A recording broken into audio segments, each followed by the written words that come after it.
สวัสดีตอนเช้าทุกคนเดี๋ยวเรามาต่อกับ investing Bitcoin เต็มกาวเนาะแต่หัวเขาที่8ละในนี้ในบทนี้เขาเป่าเรื่องว่าไพ่เป็นผู้กำหนดในระบบ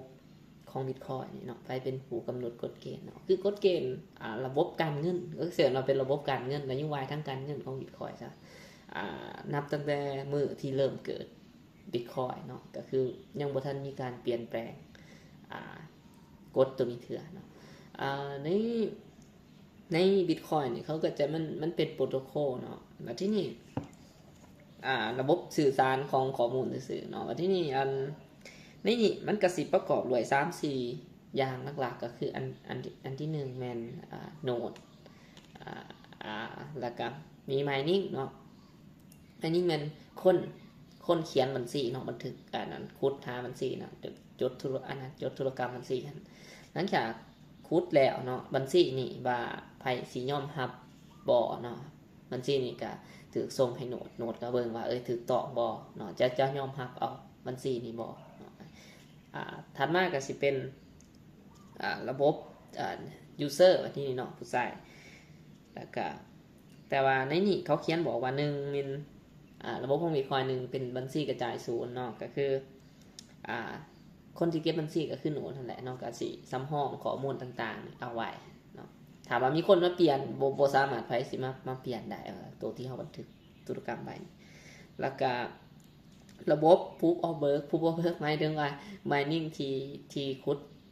จดบัญชีขึ้นมาที่อันนั้นบันทึกบัญชีนั่นเนาะแต่ว่าต้องได้ใส่ Proof of Work ก็คือต้องได้ใส่พลังงานเนาะว่า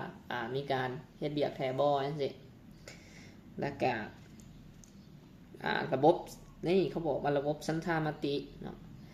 หมายถึงว่าเฮาอยากไปตรวจสอบข้อมูลอยู่ในธุรกรรมไหนอยู่ในบล็อกไหนเขาสามารถกวดจอดดังได้เบิดเนาะ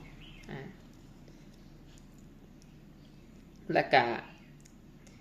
เขาสิฮู้ว่าเขาเป็นเจ้าของ Bitcoin ได้จังไดก็คือตอนนั้นเขาก็ต้องมี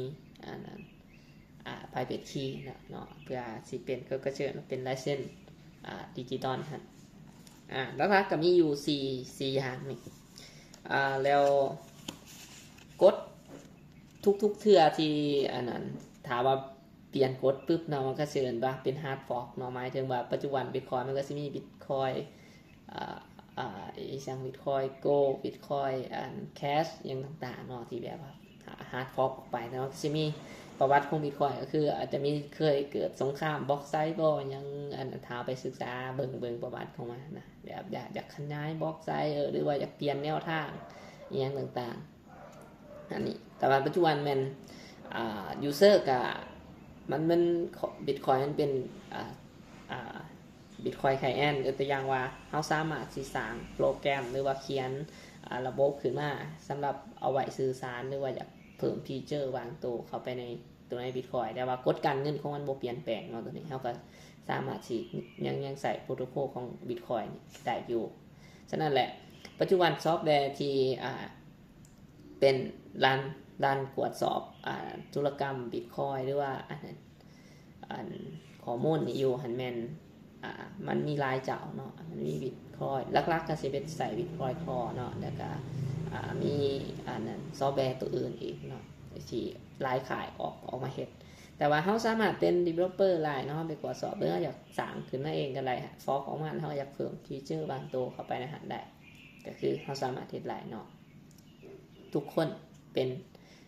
ชื่อว่าเป็นนั้นเป็นผู้ถือกฎนี้อยู่โอเคตราบใดที่ซอฟต์แวร์นั้นที่เขาจะอัปเดตออกมามีการเปลี่ยนแปลงกฎเฮาบ่สามารถเฮาบ่ต้องการกฎนั้นเฮาก็เพียงแต่เฮาก็รันเวอร์ชันเก่าอยู่โอเคประมาณนี้ทุกคนไปแล้วบ๊ายบาย